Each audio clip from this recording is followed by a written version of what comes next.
his food.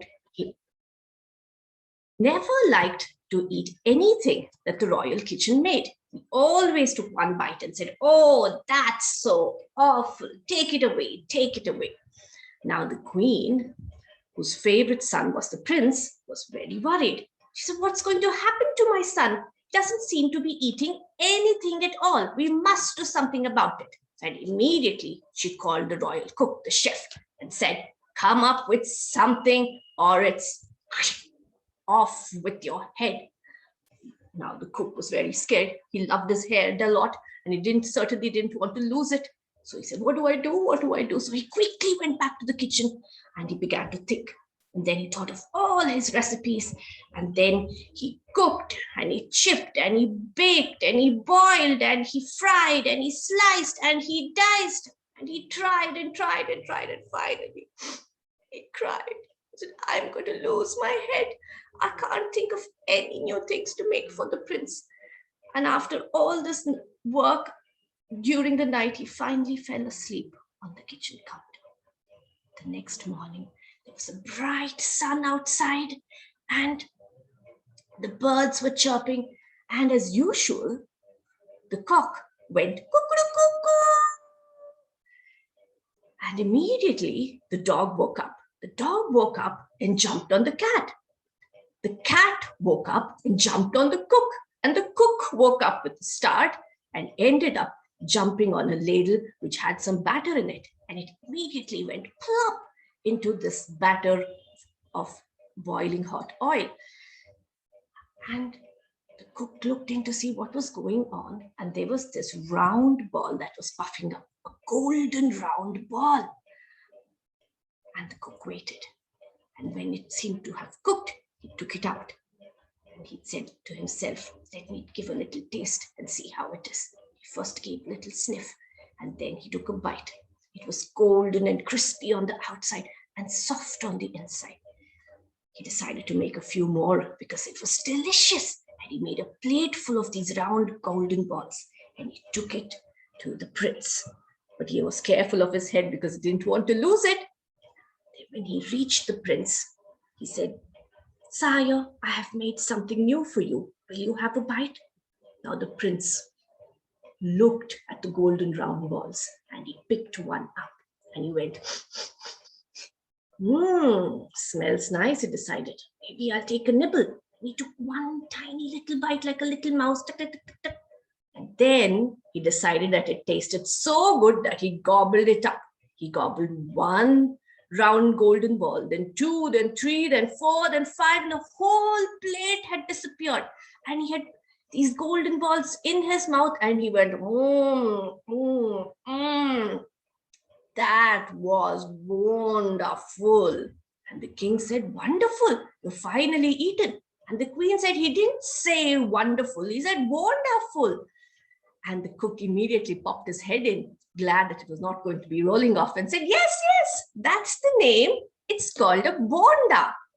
And the king and the queen were delighted that the prince had finally found something that he liked. And he said, "Go make some more bondas for the prince." And from that day on, the prince ate bondas morning, noon, and night. It was not just the prince, the king, the queen, the courtiers. In fact, everybody in the kingdom began to eat bondas morning, noon, and night.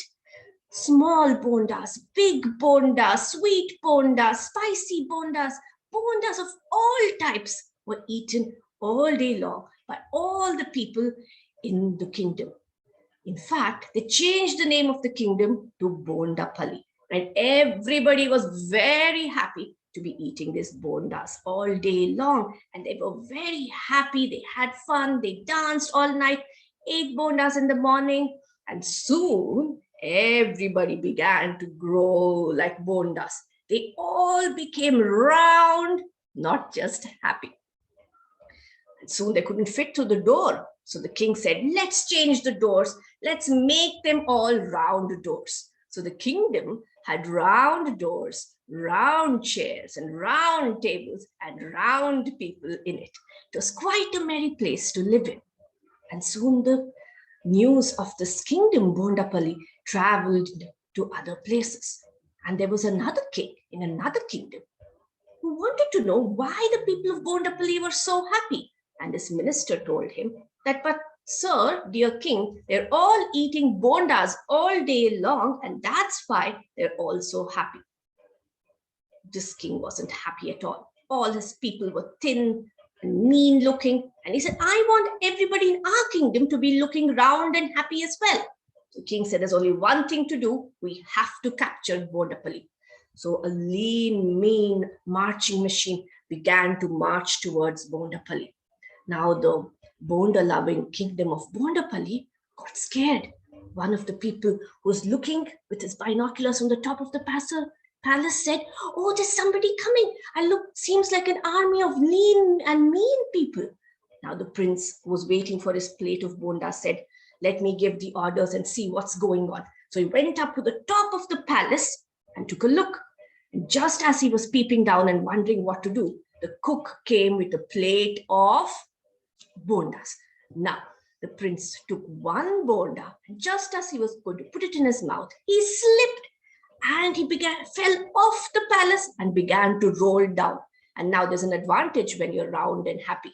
Know what happens? You begin to bounce. So the prince began to bounce off the palace walls and down into the courtyard. And the people, the soldiers who were watching said, oh, that's the order. We all have to bounce. So the minister said, ready, steady, bounce. And suddenly all the soldiers began to roll off the palace walls and were all bouncing down. And the attacking army, who was lean and mean and thin, remember, looked at what was coming towards them and got very scared. What are those cannonballs? They wondered, what are those round things that are bouncing towards us? But before they decided what was going on, they were all flattened like chapatis by the round soldiers and the prince. After that, there was only one thing to do. The prince got up, dusted himself, and said, I think I should eat some bondas. And then he looked around at the flattened army and said, why don't you all get up too? I'll give you some bondas too. And now the soldiers and the king of that army were very happy. They were really not that keen on fighting. All they wanted was some bondas to eat.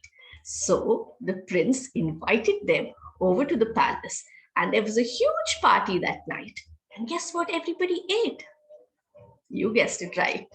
More bondas. And that's the story, the silly story of Bondapalli. And this story was written by Shamim Padamsi, and the illustrations is one of my favorite illustrators, Ashok Rajgopalan. I do hope you enjoyed the story. But there's more to come. If we've had a story about a prince, we have to have a story about a princess as well.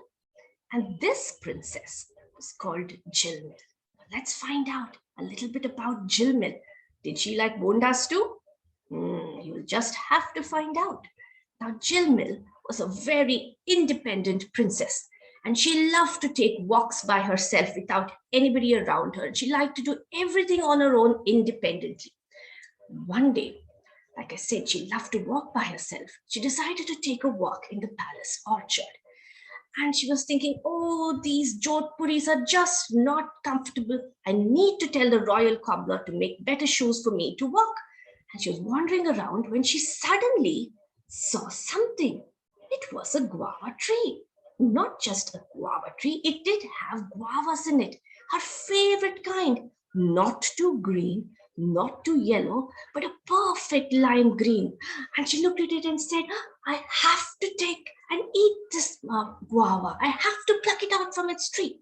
And she decided to reach out and pluck it. She put her hand out and she reached toward the guava when suddenly somebody spoke up. What do you think you're doing, little girl? Said the voice. Jilmil got scared, just wondering who it was that spoke. Then she thought it must be a joke. Who could be talking in the orchard? And she said, Tilu, is that you? I know you must be hiding behind me. You must have followed me, right? Come on out. I'm not scared of you. I know you're playing a prank. The voice spoke again. Tilu? Is that a name? Anyway, whoever that is, I'm not Tilu. So the princess said, actually, his name is not Tilu. It's Tejas. He's my cousin and he's always playing pranks on me. Then suddenly she realized, but she still didn't know who it was that was talking. She said, but who is talking? Is it one of the palace guards? Has Mama sent you to make sure that I'm okay? But there was no answer. So she said, whoever it is, I might as well pluck the guava. Then again, she reached out to pluck the guava when the voice spoke up and said, I told you not to pluck the guava. Jilmin got scared again. She said that whoever it is, you better speak up. I'm getting a little frightened now. Then the guava tree spoke up. It said, I am the guava tree speaking, and don't you have to say the magic word before you take something from somebody? Jilmin, who knew all about magic, was thinking in her head. She said, was it really the guava tree speaking? What is this about magic? And then she said, she better believe the guava tree. She said that, but how come you've never spoken to me before? The guava tree said, oh, all trees can speak, my dear, but we don't speak all the time. Only when we need to, we speak up. Usually you just wander around the orchard and go back. But today you actually tried to take a guava. So I thought it was my turn to speak up. And I'm sorry I didn't introduce myself. But she said, okay, I see. You said all the trees speak, you know. The mango tree is the most talkative and the most proud, just because people call him the king of fruits. And the jackfruit tree, he doesn't speak up that much, but he snores. Don't tell him I said that. He's very sensitive. So little Jilmil was digesting all this information. And finally, she said that, okay, but now can I take a guava? It was really nice meeting you. The guava tree said that, little princess, you seem to be forgetting something. What did I tell you? You have to say the magic word. Jilmil said, oh, I know all about magic. She said, I know the magic word. It's hocus pocus. The guava tree shook its lit branches and said, no, that's not it. Jilmil said, okay, I know another one. It's abracadabra, isn't it? The guava tree shook its branches again and said, that's not it. Now Jilmil was tired of talking to guava trees. Her shoes were hurting and she couldn't even pluck her guava. She sat down, quite desolate, on a tree stump and thought, now what could it be? What could it be? Now the guava tree was a very nice guava tree, actually. He said, aren't you forgetting something, little princess? You seem to be a polite little girl. What does one say before you take something from someone? Jilmil got up again. She realized what was missing in this whole interaction. She had forgotten to say the magic word. Oh my God, how silly was she? So she straightened her skirt, dusted it out, and stood up properly and said, please.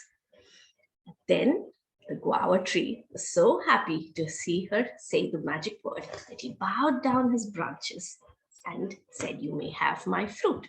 And the little girl plucked her guava and ate it up. And from that day on, she always remembered to say the magic word, please and thank you.